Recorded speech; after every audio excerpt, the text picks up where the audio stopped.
ছাত্র যুব সহ সম্পাদক শেখুল হাদিস জিয়াউল হোসেন জিয়া।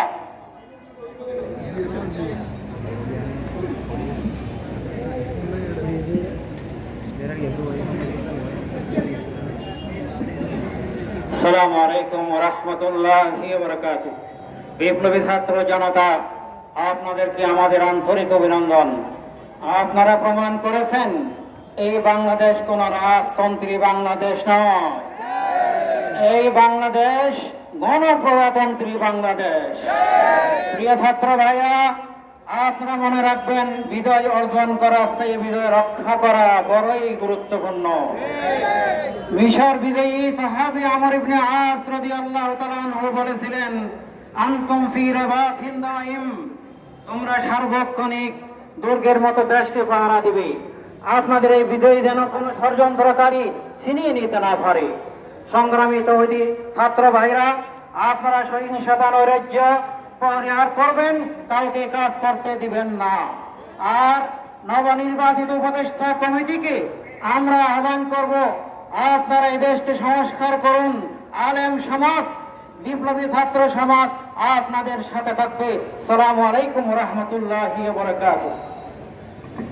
সংগ্রামী তৌহিদি জনতা, এখন আপনাদের সামনে বক্তব্য নিয়ে আসছেন চট্টগ্রাম মহানগর হেফাজতের অন্যতম নেতা মৌলানা আনোয়ার রব্বানী। বিসমিল্লাহির রহমানির রহিম।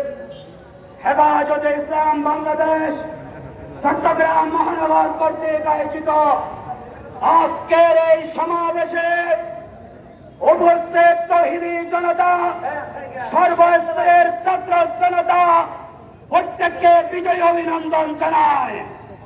আজকে আমরা স্পষ্টভাবে বলতে চাই, এই কোনি হাসিনা 15 বছর এই দেশের সর্বস্তরের জনগণকে তিলে তিলে জুলুম করে ফাঁসির কাস্টে চলে গেছেন। ছাত্র সমাজকে রক্তে রঞ্জিত করেছেন। এই দেশে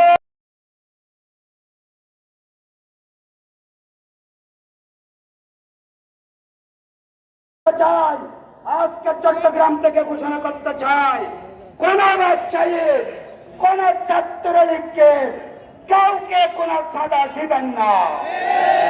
আগামী দিনে যারা রাষ্ট্র গঠন করবে, তাদের কেউ যদি চাঁদা দাবি করে, তাদেরকে আইন শৃঙ্খলা বাহিনীর হাতে সোপর্দ করবে। ধন্যবাদ। হেফাজতে ইসলাম জিন্দাবাদ।